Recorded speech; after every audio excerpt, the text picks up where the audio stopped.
Welcome, everyone. Good morning. Morning. Hi, how are you? Hello, I'm good. How's everybody doing? Good. Thank you. All right, I'm going to stick everybody on mute, but if at any point in time anybody has a question, feel free to either unmute yourself or post in the chat. I'll be keeping an eye on the chat.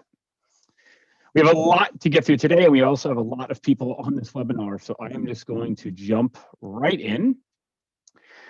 Let me just put this up on the screen for you guys, and we'll get started.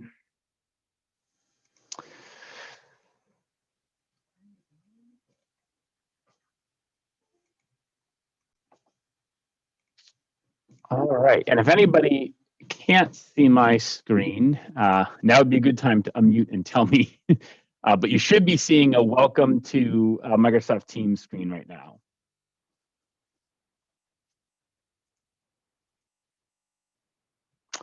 My sound is terrible. Let's see if we can fix that. We don't want that. Carrie, how does that sound? Does that sound better?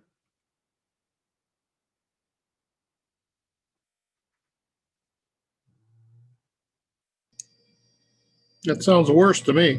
Sounds worse. Uh-oh. All right. How does this sound? Can you guys hear me okay? That's a little bit better. That's better. Yeah, that's better. All right. Hopefully this you guys can hear me. If you can't, just let me know and I will I'll try to play with it some more. Can everybody see the introduction to Microsoft Teams screen? Yes. Perfect. Yes. All right. Well, let's jump right in. So I just want to kind of give you guys a brief overview of what my goal and objective is for today. I can't teach you everything that is Microsoft Teams. It's a massive platform with a ton of features. What I'm hoping to do today is just to kind of show you what's possible and just scratch the surface enough so that you guys can start to understand all of the different things that Teams can do. My goal is really just to kind of get you excited about what's possible and kind of get your brains thinking. And then if we have time, I'm certainly happy to take any really specific questions on a specific feature or how to do something. And if we don't have time today, then by all means, please do not hesitate to reach out to me if there is something in particular you would like to learn more about that we don't have time to talk about today. So with that, I am going to just jump right in. Just a real quick overview about who Paragus is for anybody who's not familiar with us. We are an employee-owned IT company in Western Massachusetts. We're right on Route 9 in Hadley, Mass. We are about 50 full-time employees, and our focus is partnering with small and medium-sized businesses in the Pioneer Valley to help them with their technology, either in collaboration with some staff that they have internally, or in many cases, we are the entire IT department externally. And just to help you kind of get to know us a little bit better, one thing that really fuels who we are is this passion to make IT fun. And what we mean by that is using technology as a way to improve our businesses, the experience of our clients, the experience of our coworkers. We really think technology is super exciting and super fun. And we want to make sure that that's how we're making you guys feel about technology. And that's actually one of the reasons behind this webinar today, is to help show you a brand new piece of technology that's been out for not that long that has the ability to really have a significant impact on your organization. And just by way of a little bit more introduction about kind of who we are, currently our company is really broken into these departments. We offer an on-demand service, which is like a help desk for your staff to call when they need support with any of their technology. We have a division devoted to security and compliance, where we worry about all the things that you don't want to have to think about, from cyber attacks to audits to different types of compliance requirements that are coming down the pipe. Our job is to kind of work on all those things behind the scenes. And then finally, strategic services. This is a key way that we differentiate ourselves from other companies.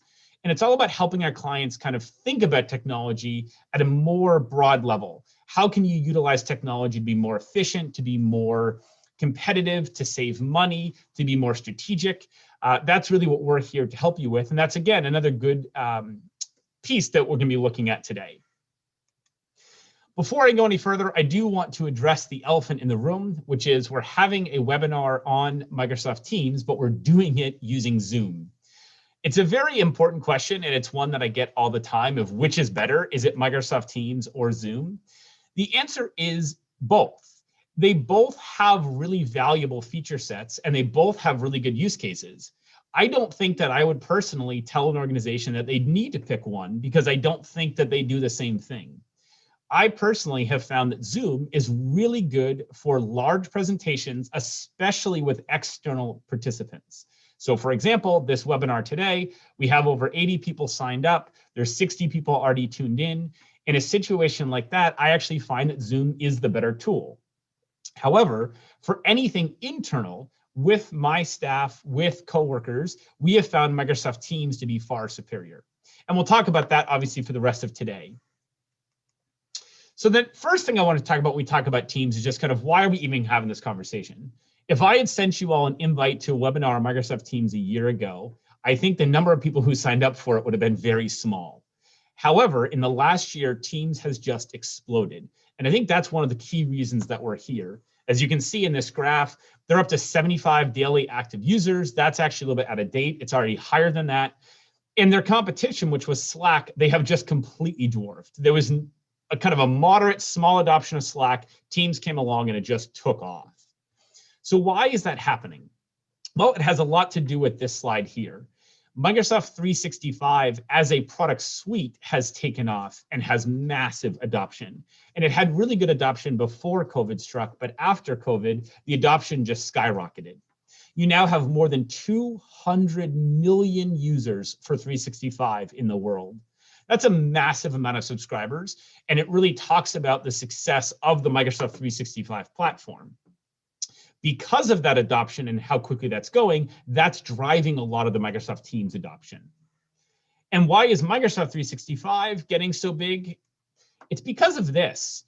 It's just an infinite universe of tools that all work really well together. There's really no other competition for Microsoft 365 in the market. There's no other combination of this many products and services that all work so seamlessly together and are so well intertwined that allow you to kind of tackle almost any different thing that you're looking at.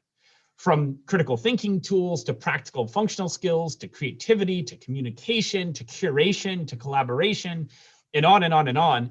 Microsoft has built this really impressive cloud of services that covers most business needs. And they built that on the premise of Microsoft Office, which we were already very, very subscribed to and that already had such a high adoption rate. So it's really the confluence of those things that I think brought us here today. So now let's kind of bring it back in and talk about Microsoft Teams. So for Microsoft Teams, here's a couple of things that I'm hoping that we're going to get out of today.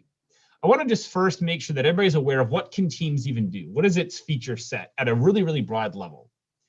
At a broad level, you've got call and meeting, and we'll talk about what that looks like, and I'll show you guys a little bit about how that happens. You have a chat functionality, often called instant messaging or instant communication. One of the goals of Microsoft Teams was to reduce the volume of emails in an organization. I can tell you that at our organization, we benchmarked ourselves before our Teams implementation and after our Teams implementation, and we reduced about 65% of our email volume. If you think about how much time you spend opening up and responding to and managing and trying to keep track of emails, we've reduced our email volume by about 65% by implementing Microsoft Teams. And a lot of that has to do with chat, call, and meet. Then you've got sharing and collaboration. And this is a piece of, I think, 365 and Teams in general that hasn't been as well adopted. It was easy to sign up for Teams and start using it to chat with some coworkers, and maybe you have a channel or two created. But when you get into the level where you actually use it as your sharing and collaboration platform, you really take it to another level. And we'll talk about that. I'll show you what I mean by that. Then the ability to connect across your entire organization. For those of you who tuned in a little bit early, I was playing a slideshow of some photos from our office before COVID when we were all still together and hanging out.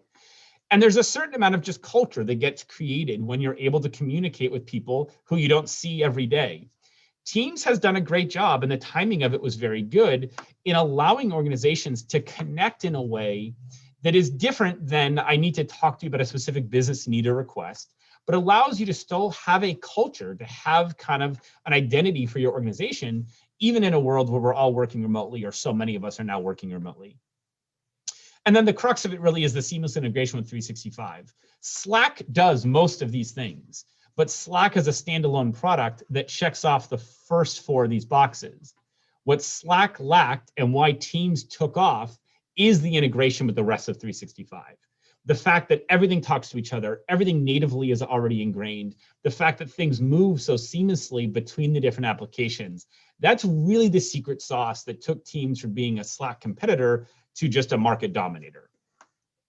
So we'll get into all these. And then for anybody who's not super familiar with Teams, I thought I would start off with just a couple of screenshots to show you guys the different pieces of Teams, again, at a high level. So first you have Teams, and I will say the vernacular gets a little confusing because the product is called Teams. Within Teams, you have things called Teams, and those things are made up of teams of your employees. So we often have to use the capital letter T and the lowercase t to designate whether we're talking about a group of people or we're talking about the product. I will say that does get a little confusing, and I do hope that Microsoft at some point thinks about how to clarify that a little bit. But in the purpose of what we're talking about right now, a team in this screenshot is this thing that says AdventureWorks.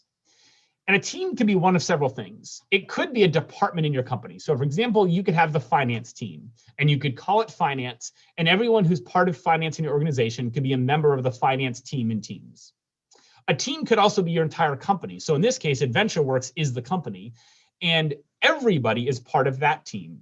And you can have many teams. So for example, in this case, you've got AdventureWorks, which is the whole company, and then you have a team just for the designers and a team just for one company that they're working on. So you can have multiple teams in an organization, and people can be members of multiple teams. And typically you're going to have one or two teams that have a lot of people who are part of them, and then a lot of teams that are smaller, that are more functional or departmental based. Some companies will also have teams that are client-based. So for example, we have a team in Microsoft Teams for every one of our clients. And everything and anything having to do with that client goes in that team in Microsoft Teams. That way, it's our way of organizing all the documents, conversations, files, contracts, anything else that goes with that client. We know that it's in that company's team in Microsoft Teams. And you can see how the team thing gets a little confusing. The next thing you have are what are called channels. Channels are these things that are underneath AdventureWorks. Another way to think about a channel is a topic. So the team is AdventureWorks, but within AdventureWorks, they wanted to have some topics for different things within their company that would be applicable to the whole company. So for example, they have team events. If the company is going to have some sort of event that they want everybody to know about, they would post it in the team events channel of AdventureWorks. That way, everybody would get a little notification. They could go in there, see what that event was, and learn about it. So at your master company level, you're probably going to have a lot of channels because you're going to have different topics that are applicable to all employees, and you want to sort those out. For example, at Paragus, we have a channel just for HR. We have a channel just for COVID right now. We have a channel for general announcements. And it's where we post information that's topic-based, but it's also where we store files and documents that are also related to that same topic. The next thing you have is within a channel, you have what are called threaded conversations. And this is something I've actually seen a lot of organizations struggle with. The idea that all the conversations in Microsoft Teams are designed to be these threaded conversations. And what we mean by that is down at the bottom here, when you're starting a conversation, you're starting a new conversation, a new topic. You're saying, hey, we're going to be doing this thing. If somebody wants to respond to that, what they actually do is click the little reply button that you see underneath that topic. And that keeps all the communication organized around that topic. That way, if there happens to be 2 or 3 different conversations going on in Teams at the same time in the same channel, it's easy to see what topic people are responding to. And this was something that when Teams first launched, they did not have. The messaging was getting really confusing, and Teams created this threaded conversation concept so that it would be very easy to have multiple conversations going on at the same time.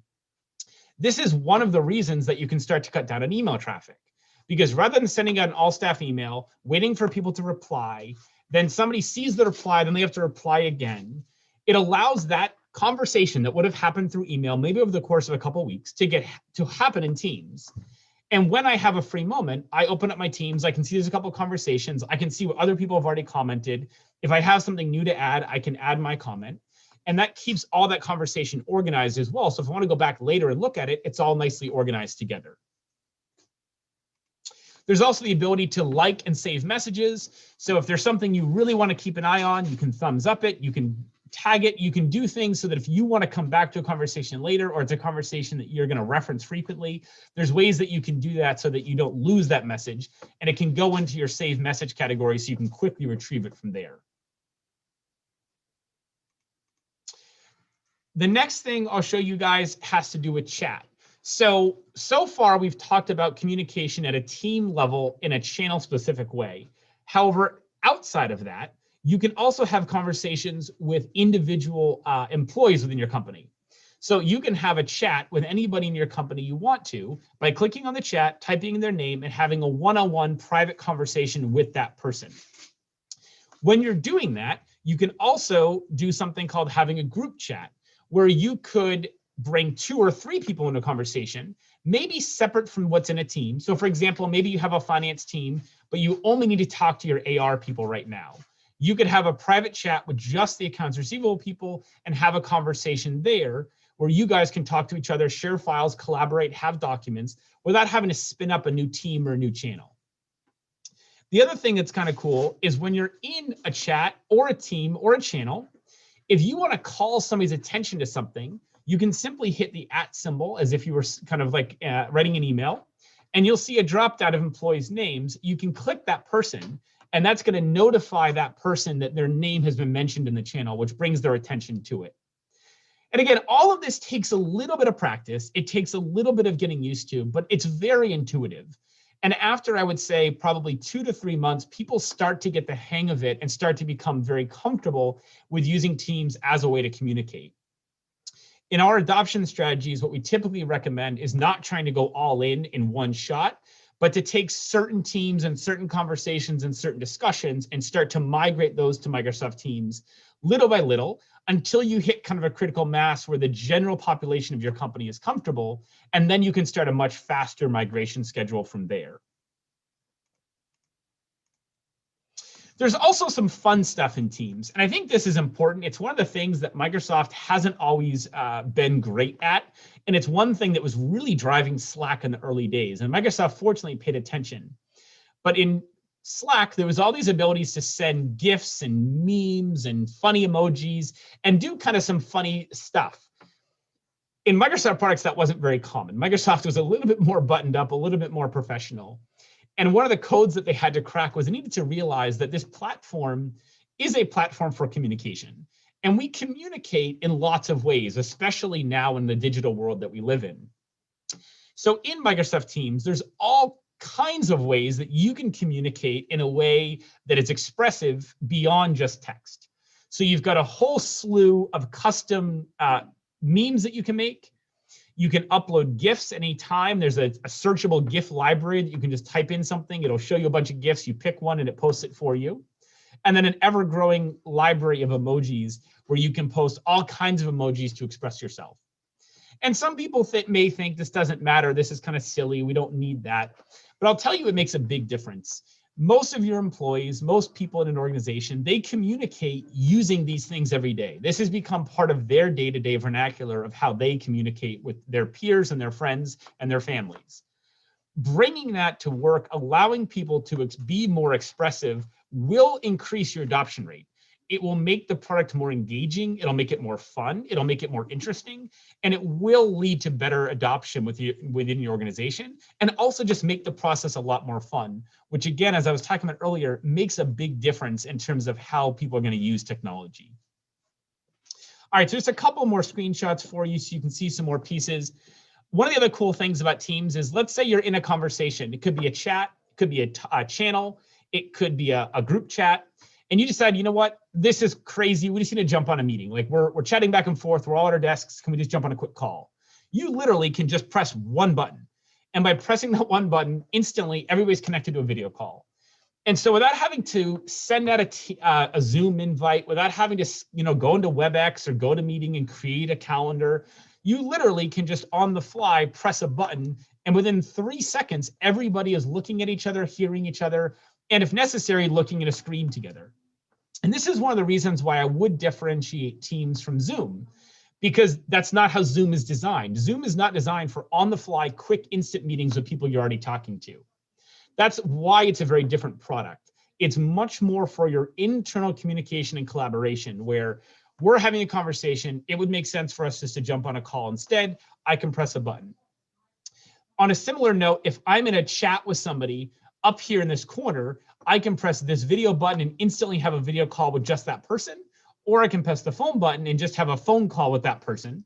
And then also there's a button that I can press to share my screen with that person if I just want them to take a look at something for me.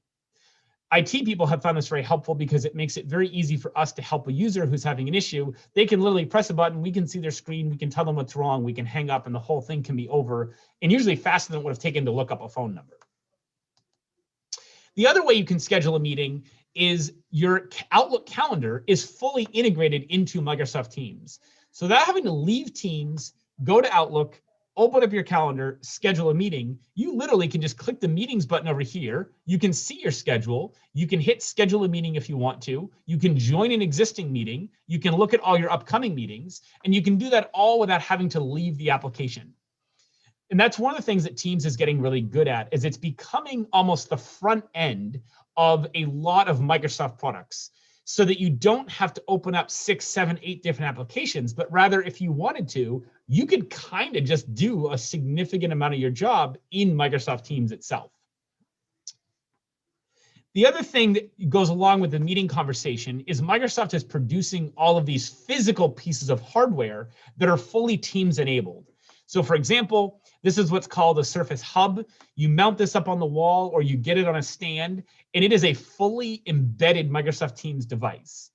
It's going to let you see people on the screen. It's going to let you share documents. It's going to let you have tablets that you can use to interact with the meeting. All of these devices, and Microsoft actually has an entire website now they've created just devoted to all the hardware that either they've created themselves or they've partnered with companies like Cisco to make, so that it's all totally integrated. You don't have to spend a bunch of time troubleshooting how to get this microphone to work with this or how to get this up on the screen. It just kind of natively works.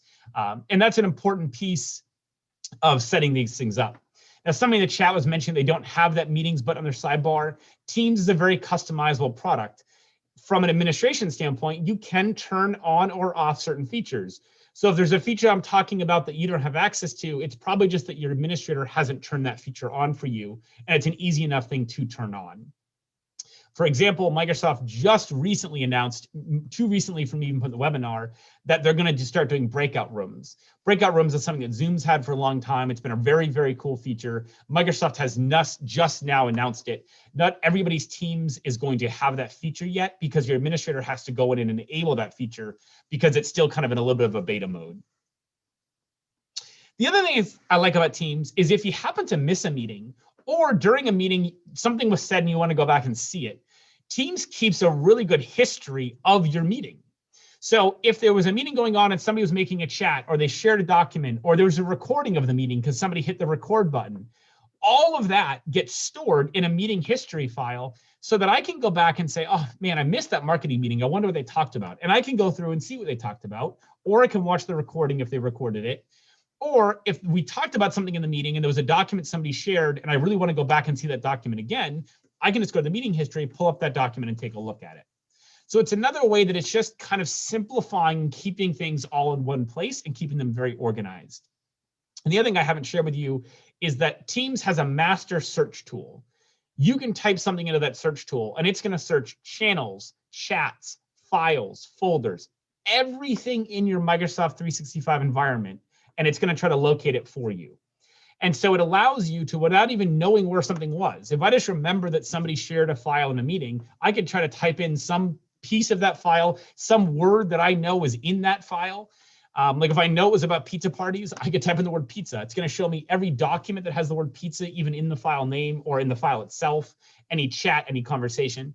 And then I can look through and see which one I'm looking for, click on it and open it up very quickly. Again, all without leaving Microsoft Teams. The other thing I want to show you just really quickly, and I don't have time to go as much into this as I would love to, is this idea of tabs. So for those of you who have started playing with Teams, and I'm going to show you a demo in a minute so I can show you a little bit more of this, there's these wonderful tabs across the top. And you can add and create and modify these tabs almost a million different ways.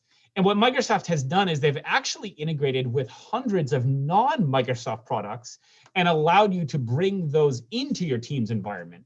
So it used to be that you can only use Microsoft like Microsoft. Now they're bringing in all kinds of third-party tools that we use, whether it's Salesforce or it's our EMR system or it's some other database or application that we're using, maybe DocuSign. They've partnered with all those companies to bring all of that integration to Microsoft Teams as well. And a lot of it is done through what's called tabs. So for example, if I added a tab, I could just add any of these quick tabs, and this is just a small sample of them. But there's a million tabs you can add. And I'll just show you an example of what the Planner tab looks like, because Planner is a very cool tool that we will probably do an entire webinar on in the near future. But just to kind of give you an example of what I'm talking about, Planner is a product management tool that Microsoft built. If I added a Planner tab to my marketing channel, this is what would show up. I have these buckets of to-dos, things that are in progress, things that we're testing, things that are completed. I can see who's assigned to them. I can see what the due date is. I can see if there's been any conversations around that topic, like somebody asking a question, maybe somebody answering that question. I can see images and graphs. I can see priority codes and symbols that represent what that planner is associated with. All of that is a separate program, but it's fully integrated in Teams so that just simply by clicking on the project board, I'm looking at a view into Microsoft Planner, and I can see in that all the things that are going on with that. And I can have as many planners as I want. I could have 5 different planners just within this one channel, or I could have a planner for each one of these channels. It's really an infinite to one kind of scenario in terms of how you want to structure that. There's also wikis. There's file directories. You can just share an Excel spreadsheet. You can share a SharePoint site. You can share a public website. There's really no end to the number of tabs you can create, but planners are a really good example of one because this project management software can be a really good way to keep your team organized and manage internal projects that you're doing. And it's all integrated in Teams, and it's all part of your Microsoft 365 subscription. So you don't have to go out and buy Asana or buy Teamwork or buy some other product. It's already kind of baked into the software you're already using. Now I want to get into sharing files a little bit. This is where I think most organizations didn't quite get to the adoption level. I mentioned some organizations on their own started using it for chat, communication. Maybe they built a couple channels in Teams. But the file sharing is really one of the core pieces of Microsoft Teams. I'll tell you right now, and I've said this before, 5 years ago, we said that in 5 years, nobody will have an on-premise Exchange server anymore. All email will have been moved to Microsoft 365. That same statement is how I now feel about file servers. I don't think organizations are going to have on-premise file servers anymore. I think over the next 5 years, depending on how new your server is and when it's up for replacement, we're all going to move all of our file servers to SharePoint, Teams, and OneDrive. And one of the things that makes that possible is the Teams interface. SharePoint itself has been around for a long time, and it's not the most intuitive or easy to navigate program. And as a result, it's never hit the mass adoption that has always been possible. However, what Microsoft figured out was that if they built a new user interface for SharePoint, it would have a much better adoption. And that's all Microsoft Teams is. Teams is not storing the files in its own file system. Teams is storing the files in a Microsoft SharePoint directory, but it's giving users a new interface to access, edit, and add documents to that library in a way that does not involve going to a SharePoint site, browsing to a site in a directory, finding a directory, opening it up, and editing it. All of that kind of back-end stuff happens invisibly, and all I have to see is Microsoft Teams. So what that allows me to do is in my organization, I can go back to this for a second here. If we look at one of these kind of snapshots at an organization. So if this is my channel directory, I could take all of our company presentations, and instead of having them in a shared directory on my V drive somewhere on my network, I can upload out those PowerPoints to the presentations channel. You'll notice that every channel has a files tab natively. That files tab is all the files associated with that channel. So I could take all my presentations, upload them there. I could upload the rest of our marketing stuff to here. I could upload some product launch documents here. Then if I had a channel for HR documents, I could put our handbook and all of our company policies there. And I can start to build a channel for every different type of document I would have wanted to share. And I can migrate those files from my on-premise traditional mapped network drive file system to the topic or to the channel that makes sense for the file that I'm sharing. And for permissions, I just use my teams. So if there's files that only my finance team should have access to, then I would add them to the finance team within Teams and make sure that only those people have access to those files. It also removes a lot of the need for IT people to manage your files for you. Because if you have a file in the finance directory, one file that you want to share with somebody who's not in the finance directory, once that file is uploaded here, you can just right click on it, hit share, create a link, give that link to that person, and they'll be able to access just that one file, even though it technically lives in a directory they don't have access to. So it just really changes the way that we store, share, and manage files. And a big piece of that has to do with the collaboration piece. And what I mean by that is once we start putting files into Teams, we can collaborate on them very differently than we can when they're on our server. Most people who have their data on their server are familiar with the error message, another user already has this file open and locked for editing. It can drive people crazy. We're all trying to open the same file. We're all trying to make edits. We can't. We have to take turns. We have to ask, hey, who's got this file open? Can you close it? No more. When you put that data up in Microsoft Teams, 100 people can have the same file open at the same time. You will be able to see where everybody else is in the file. So for example, we often are opening up Excel spreadsheets together in our company. I will see which cell every one of my employees is clicked onto at that moment because it will highlight in a different color and it'll have their initials next to it. If I hover over their initials, I can see their name. That means that we can actually all live edit the same document, and we can even collaboratively say, hey, what about if we did this? And I can change a formula. They can look at it and say, no, I don't like that. Let me change the formula back to this.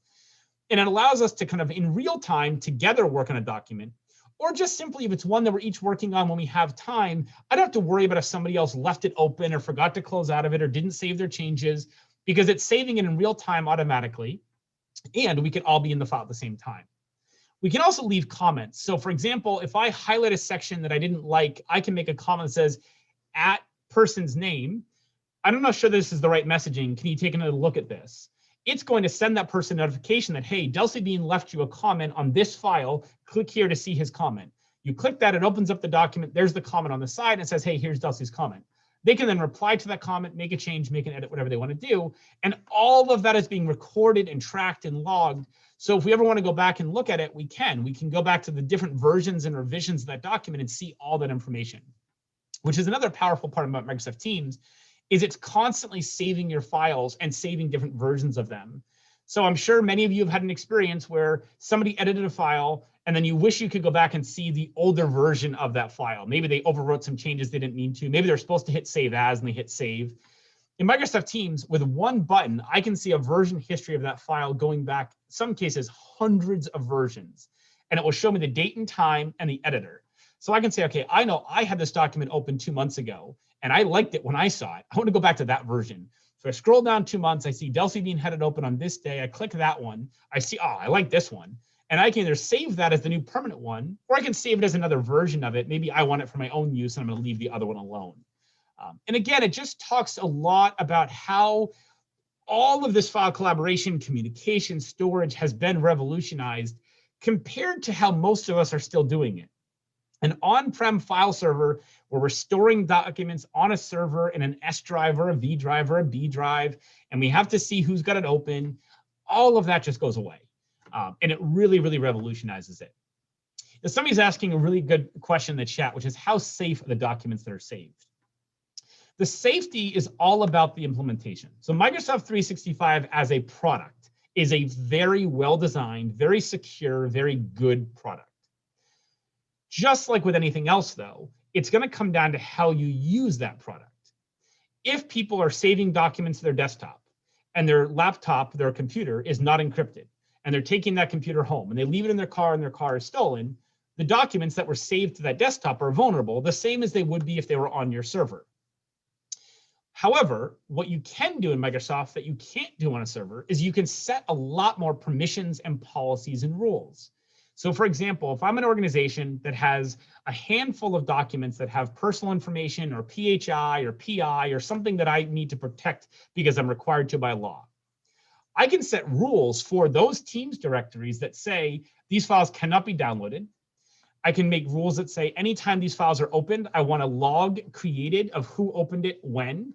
I can create alerts that go off that email me as the manager to say, hey, if anybody ever opens this file, I just want to know that they opened it.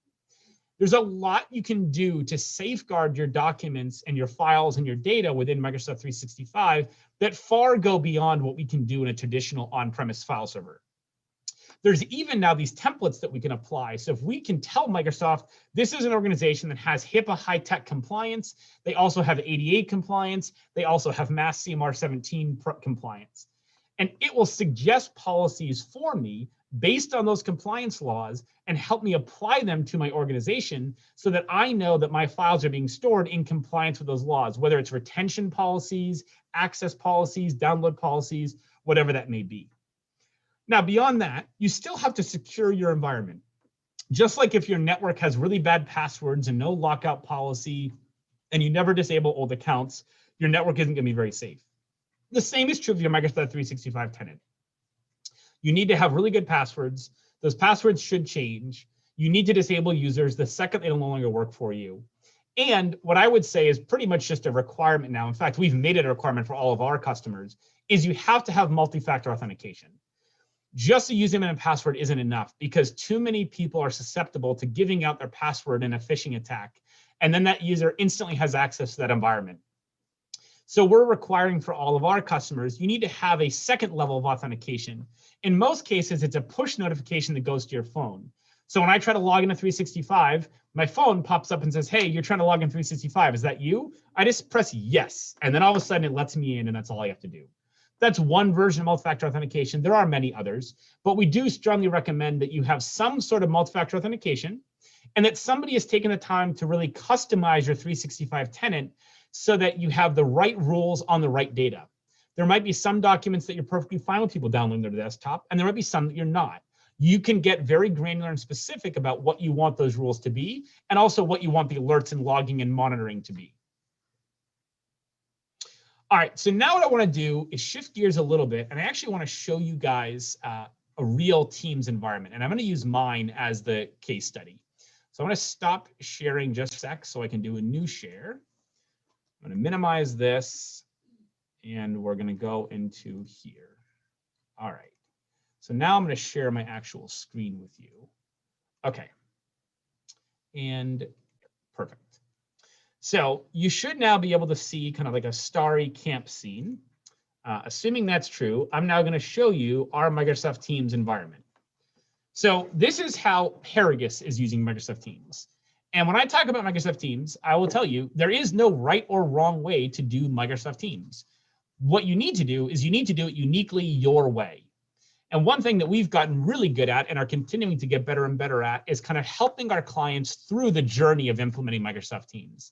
And I wish I could show you just all the cool stuff we've done because it's pretty amazing, but I just don't have time to for now. So I'm just going to kind of give you a quick preview. So everybody who's not super familiar, you can see on the left-hand side, we have our teams.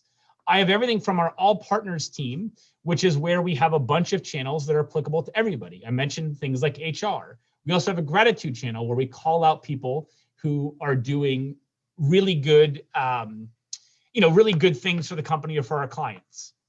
We have a finance team where we post all of our documents. Because we're an employee-owned company, all of our finances are open book, meaning they're available to everybody. So we post our P&L and our balance sheet and our other financial documents to this finance channel. I mentioned we have one for COVID and on and on. I won't go through all of these, but you get the idea.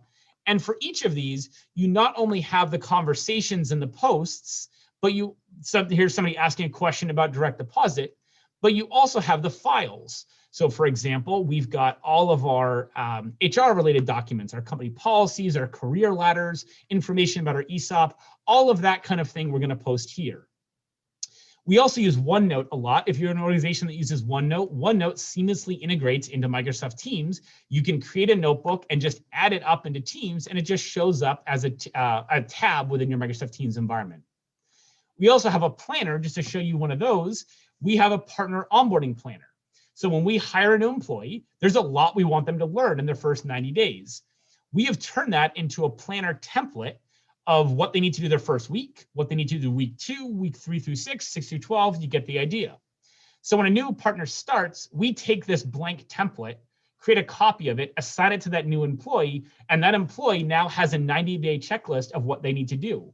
And what's really nice is I, as the manager, can go into charts and I can see that they have 70 tasks completed. They haven't started any of them, none are in progress. They're all late right now.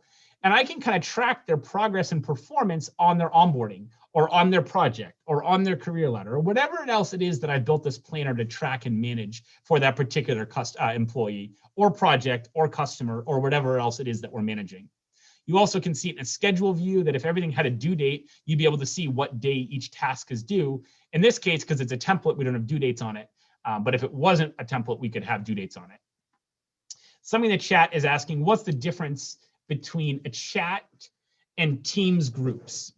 So the difference is a chat is you decide who's in the chat. A Teams group is a predefined group of people who has been decided in advance by your directory. So for example, all partners are, in our case, every employee of Paragus is a member of the All Partners channel or the team, and therefore a member of every channel. Anybody who's a member of team can see the channel underneath it. You can't differentiate permissions at the channel level. So if I want to have something that everybody in the company can see, I put it in the All Partners team in one of those channels, and I know that everybody can see it. If I just wanted to have a chat with 5 employees right now about something really quickly, maybe we're never going to talk again, maybe we're going to talk once a week, I can click chat and I can create a chat amongst those 5 people. I get to decide who's in it. I can kick people out of it. I can add new people in later. A chat is me as the employee has total discretion over who's in that chat, who's not in that chat. I can manage that all myself versus having to have IT say, hey, can you go in and add this person to the team? Because I want to be able to communicate with that. Somebody else asked, one of the issues with online Microsoft applications is that menus are limited. Yeah, so that's a great question. I will tell you, I hate the online version of almost every Microsoft application. Some people get used to them and some people like them. And if your organization is trying to save a little bit of money for people who don't use them very often, the online version is either free or much less expensive than the paid version of Microsoft Office application. So for some of you, the online version is a good alternative. However, for those of you who are paying for a subscription where Microsoft Office is included, the actual desktop application, I will tell you that by and large, I still open up everything in Word. And there's a button to do so. For example, if I go to my files thing, these are files I've opened up recently. If I want to open up one of these, I can click it and hit open in desktop app. That's going to open it up in the real version of Microsoft versus the web browser or editing it in Teams. So if I edit in Teams, I actually can edit it right in this application, which isn't quite the web version and it's not quite the desktop version. It's yet another version. It's not my favorite version. It's great for quickly looking at something. It's not great for making a ton of edits and leaving comments and spending a bunch of time in it. When I have the ability to do so, I'm much more likely to hit open in desktop app. I think that answered the question. So go back to the demo really quick because we are going to run out of time. A couple of things I want to show you guys is within a channel, you can also start to create some automation. So for example, we have written some flows using another tool called Microsoft Flow, and we're going to do an entire webinar just on Microsoft Flow because it's that cool. But basically, you can integrate teams and flows together. So for example, if we want to add something to an agenda for a meeting, we just post it in this channel with that little tilde in the front of it. By doing so, that tilde tells Microsoft that, hey, this is something they want to add to a list for a meeting, an agenda for a meeting. I get a reply telling me that they did it. And then if I go over here, up here, I've got my tabs. This is the agenda for that meeting. And it has automatically added that item to the agenda for something for us to talk about. It, again, just starts to pull together all the pieces and really start to create automation in a way that is different than how we normally operate or think. All right, so with that, the last thing I'll show you is we also have created a team for every single employee in the company. And this is something, it's a little bit unique. I haven't seen as many organizations do this, but everyone in the company has their own team. The reason we do that is the only 2 people who are a member of that team are the employee and their manager. And we use that team to store that person's onboarding 90-day checklist, the one I showed you a minute ago. It's where we would store the OneNote where we track all of our notes from our one-on-ones and quarterlies and performance reviews. It's where I can share any to-dos that I want that person to do, and I can check in to see have they completed the to-dos. So it's a great way for a manager and employee to just organize the conversations that they need to have and kind of connect them together and make it kind of one easy repository that is not me leaving the system to go to yet another system, but rather keeping everything organized and together. So that just kind of gives you a sense. You also can see that we have some fun teams down here for some competitions that we're running. And then if I go to my hidden teams, I have every client that we have. I'm technically a member of their team and can access it. But what I do is I keep it organized and I hide the teams that I don't use on a daily basis so that it doesn't get too overwhelming in terms of notifications. And we could talk a lot about how you manage notifications and set them correctly so that you don't get too many and that you don't miss important stuff because of that. The last thing I just want to show you is kind of over here on the bar, some of the cool things you've got. You have the calendar thing I already told you about. I showed you a second ago the files tool where I could see all the files I've opened up recently. That's a quick, easy way to get to a file. I can also type it up in the search here. I have OneNote. I've already talked a little bit about that. I have probably 25 or 50 different OneNotes that I'm a part of. I can access all of them right from here if I want to. I have tasks, and tasks is a combination of Planner and Microsoft To Do that have come together. And what it allows you to do is have all your tasks from all your different planners. I might have some from this meeting and some from this meeting and some from this project. It consolidates all of them into one place so I can say, okay, here's all the to-dos that have been assigned to me that I need to work on, when they're due, who I'm collaborating with, and I can just work on them all from there. And I can also assign myself personal tasks, which are called Microsoft To-Dos, and I can give myself to-dos in addition to the tasks that are assigned to me by other people. You also can start to integrate third-party applications. And I mentioned that a little bit earlier, but just let me give you an example. We have something called the ADP Virtual Assistant. We use ADP as our payroll company.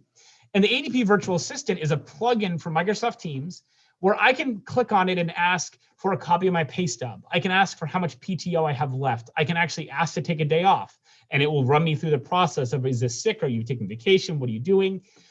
So Microsoft has really started partnering with all these external people to bring features and functionality into their product, even beyond their own products, making it even more invasive in a really good way because it just simplifies the number of applications that we have to manage on a day-to-day basis. And then finally, you also have calls. And very few people are using this today, but I think this is going to be the replacement for our on-premise phone systems. Many of us during the pandemics didn't have a desktop phone sitting on our desk. We used our cell phone, we used Zoom, we used Teams, we used all kinds of other things to communicate with people. I think what that taught us is we don't need those desk phones. They take up space, they're kind of clunky, they're really old technology. It's one more thing to have to manage and keep track of, hey, what's your 3-digit extension and how do I conference people? Why? There's really no value in that anymore. And so I think what a lot of people are going to start doing is taking their phone system, getting rid of it, and having their phone calls come in through Microsoft Teams, either answering them on a headset, answering them on their computer, and that way their phone is wherever they are. Anywhere that I'm logged in on Microsoft Teams, whether it's on my cell phone or my laptop or my home computer, my phone call will come into me and I can answer it there. And that eliminates the need of like having to forward your calls when you're out of the office or remember to set your out of office setup just right. It just kind of makes your phone system ubiquitous with your computer, and wherever your computer is, so is your phone. And there's a lot of carriers now who are adding in all the hunt groups and call routing and 3-digit dialing and all the cool stuff. But natively, Microsoft has built into it a voicemail system with speed dial history and a contact list. So it's already kind of ready to go for using it as a phone system. It just needs to have the call provider set up on the back end. And then obviously you want to port your numbers over to Microsoft so that you can get your incoming calls. The last thing I want to show you that's kind of cool is you can see these cool contact cards for our employees. If I click, if I go back here, I'm just going to type in one person. If I type in somebody's name, I can hover over them. And I can see my chat with them, but I also can see some contact information about them, cell phone, address, etc. I can have a video call with them, or I can press this button. And if you have set this up correctly, it's your entire company's organization chart. So I can click on myself and see who reports to me. I can click on somebody else in the company and see who reports to them. And then for each of those person, I can hover over them, see their department, their role, their cell phone number, their email address. I can chat with them. I can email them, call them, video call them, etc. This can be a nice way to make it so that new employees coming to the organization can very intuitively figure out who everybody in the company is and communicate and talk to them. All right, so I am going to go back to the PowerPoint now, just because I have a few more slides I want to make sure we get to.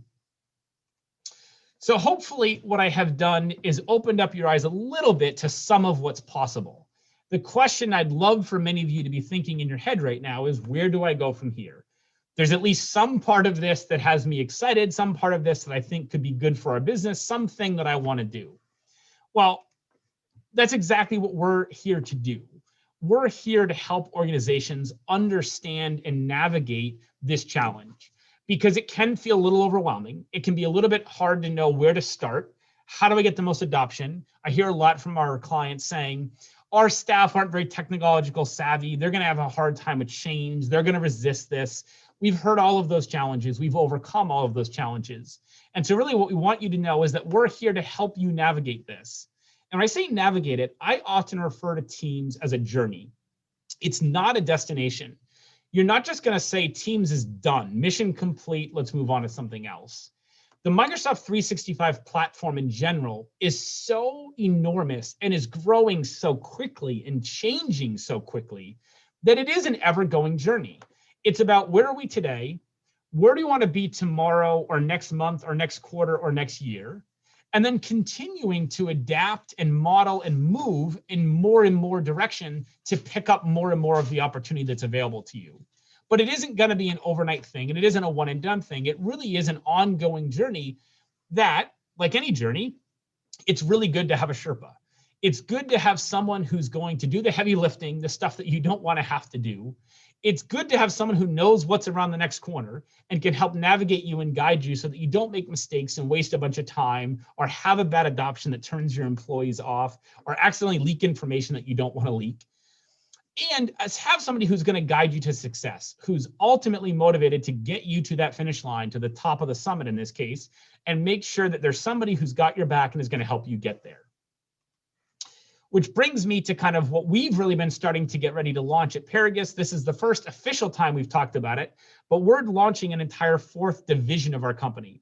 I talked about the very early part of this presentation that we have the 3 departments now. We have 1 department for on-demand services, we have proactive and security, and we have strategy. We're adding an entire division of our company dedicated to productivity. And we're doing that because we see just how powerful these tools are for our organizations. And so for the clients that we serve, we want to not be able to just take care of the equipment they have and the employees they have. We want to help them use technology to be faster, smarter, better, whatever it is that that organization is trying to achieve. And we feel like just within the Microsoft 365 platform, there's so much opportunity that that's going to be our focus. We're going to help organizations leverage 365 to become better organizations as a whole. So I do want to thank everybody for your time. It's been a lot of fun talking about this. As you can probably tell, I'm super passionate about it. I love talking about Microsoft 365 and Teams. We're going to have a whole bunch of additional webinars coming out throughout the year that we're going to do deeper dives into different parts of it. But I wanted to start off today with just kind of an overview so that you guys could get an opportunity just to see the full breadth of what's available. And again, we only scratched the surface today. But in a few minutes we've got left, I'd be happy to open it up for any questions that anybody has. You can chat in the chat or you can unmute, whatever you would like. Yeah, Delcy, how you doing? Good, how are you doing? Good. A silly question for you. So the way you have it at your shop and our shop here, if we were to lose internet for a period of time, what kind of functions do we lose? And I know most of it's on the cloud, but can we still have some local? Yeah, so I didn't show you guys this, but one pretty freaking awesome thing about Teams that not a lot of people know about, so this is an insider secret. When you're in a directory, I'm just going to go to HR directory. Let's say that this is a directory that I need a lot, and if our internet was down, I would still want access to. I just press this one button right here, this button that says sync.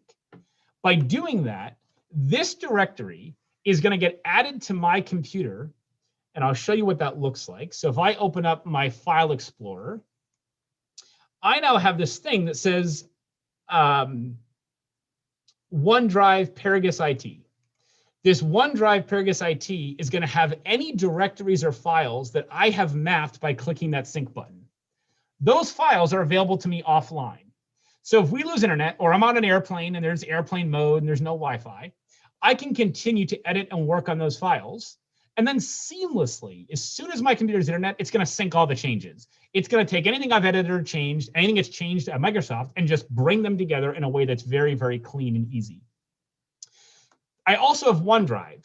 OneDrive is where I would store what we used to think of as like my documents, our desktop. That's my personal directory where I can save things I'm working on that are just for me or things I'm not ready to share yet. And that's also synced locally so that if I lose internet, it's on my local computer. Beyond that, if you lose internet, you are going to lose, obviously, communication with other people because that requires connectivity. However, because it's not on a server in your building, if you lose internet, you can take your phone that's on your cellular provider, open up Microsoft Teams, and you can carry on the conversation as if you never lost internet. Or you can take your laptop, go to a coffee shop where there is internet, and you'll be right back in the game. So you don't have the same dependency that a lot of us live with today, where if my office doesn't have power, internet, and a bunch of other things, I can't do my job. Whereas now, as long as I'm on some device, doesn't have to be my own, could be my wife's, could be my friend's. If I'm on a device that has access to an internet, I can get to almost anything I need to do. And that's why for organizations that were early adopters of Teams, COVID was not very scary from an IT standpoint. I can tell you from our standpoint, we did our Teams implementation in June of 2019. When COVID happened in March of 2020, it really wasn't that hard for us to work remotely because we were already there. We just kept doing what we were doing. We just picked up and went home and it was fine. And that's a pretty powerful thing, especially as we think about maybe people not coming back into an office. And why do we want to have all these VPNs and technologies to connect them back to an office? Why don't we just want to remove the dependency on the office? And somebody asked, what kind of integration capabilities are possible with Teams and Outlook? So it's a great question, Adam. I'm hoping, and I know that it's on the roadmap, I want to see more. I would love to have a button over here that shows me my inbox. I would love to not have to open up Outlook ever again. We're not quite there yet. Microsoft has not totally let go of Outlook. And in fact, there's a lot of debate going on right now about the future of Outlook and whether it's going to get merged with the web version and how well that's going to work. However, for today, the integration is really around tasks. If you're using tasks in Outlook, which have been around forever, those have been replaced by this tasks. So those are totally integrated now, one and the same, no difference. Nothing you need to do, they'll just start showing up in both places. And then obviously the calendar. So your Outlook calendar is right here. You can see all your appointments, you can join meetings, you can schedule meetings, you can cancel meetings. You have the full meetings tool available to you, but that's it. You don't have your email yet. You do have your contacts, so I guess you do have that. But it's really the email that I think is missing from Teams. And I'm very eager to see what Microsoft ends up doing with that, because it's the only reason I ever open up Outlook is to look at my email. If that could somehow find its way in here, that would be a game changer and would even further, I think, drive the adoption of Teams. Any other questions that we haven't covered so far?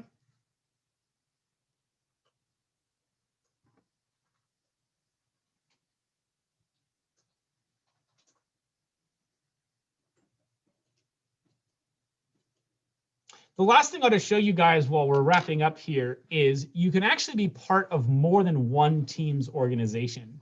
So up here in this corner, I have the ability to connect to other teams that I'm actually a part of, other organizations, and I can go and jump into that organization and see those teams and those files. So for people who maybe work for two different companies or have two different organizations or want to invite their board members into their team and their company, there's a lot you can do to bridge the external into your Microsoft Teams environment in a way that your on-premise file server is not designed for. It's not easy to invite a guest into your file systems, but it's very easy to invite a guest or become a guest into somebody else's file system. And then again, that's chat, that's file sharing, that's Teams, that's communication. All the things we talked about are applicable in that guest feature. All right, I'm going to leave it there for today. We are going to run a whole bunch more of these. We've got one coming up on IT decision making. We have one coming up on virtual documents and how to take documents and make them tools. That's with a document collaboration partner we're working with. And then we're going to be doing a whole bunch more deep dives into the different pieces of Microsoft 365.